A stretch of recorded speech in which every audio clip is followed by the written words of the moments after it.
சீக்கிரம் பெரியப்பா. நீ முன்னாடி போமா, நான் வரேன்.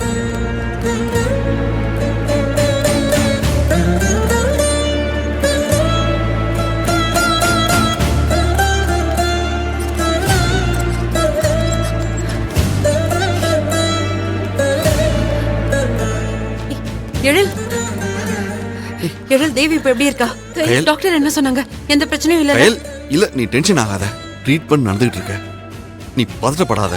டாக்டர் வந்து என்ன ஏதுன்னு சொல்றதுக்குள்ள நீயா ஏதாவது முடிவு பண்ணிக்காத. நீயே பதட்டமானா அத்தைக்கு யார் தைரியம் கொடுப்பா?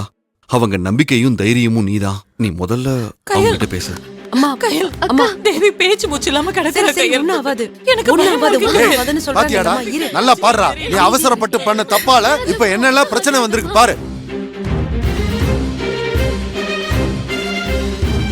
இதுக்குதான் எந்த விஷயத்த பண்ணாலும் நம்மள பத்தி மட்டும் யோசிச்சு முடிவெடுக்க கூடாது.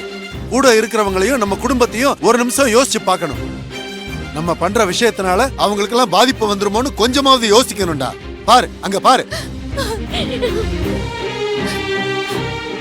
தேவிக்கு என்னாச்சோ ஏதாச்சோன்னு மொத்த குடும்பமும் பதறிக்கிட்டு இருக்கு.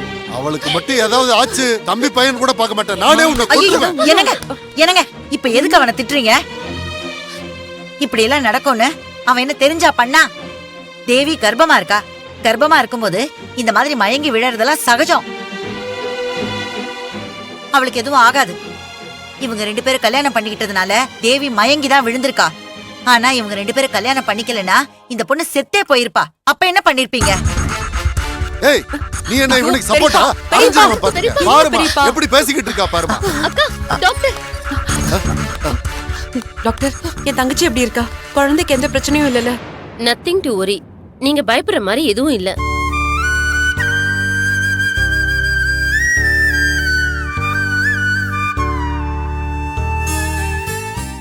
ஆமா, அவங்களுக்கு என்ன பிரச்சனை?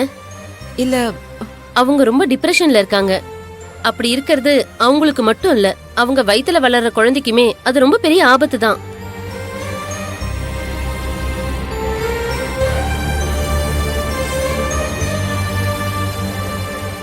ஆக்சுவலா என்னதான் பிரச்சனை? அது கொஞ்சம் ஃபேமிலி ப்ராப்ளம், வேற ஒண்ணும் இல்ல.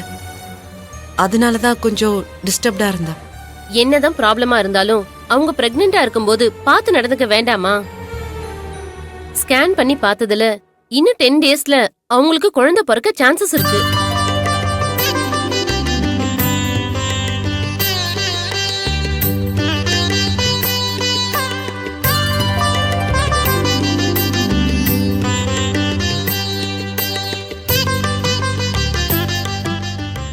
ஆமா, விக்னேஷ்ங்கிறது யாரு?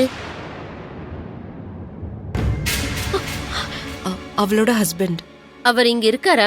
இல்ல இல்ல, அவர் இன்னும் இங்க வரல மேம். முதல்ல அவருக்கு ஃபோன் பண்ணி வர சொல்லுங்க. அவங்க அன்கான்ஷியஸ்ல கூட விக்னேஷ் விக்னேஷ்னு அவர் பேரை தான் சொல்லிட்டு இருக்காங்க. சீக்கிரம் வர சொல்லுங்க.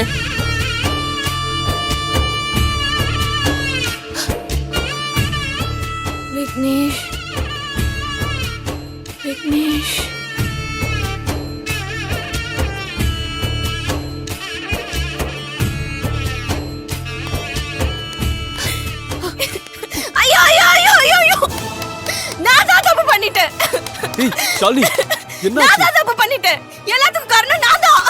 நீ இப்ப எதுக்கு தலையில அடிச்சு அழுதுகிட்டு இருக்க?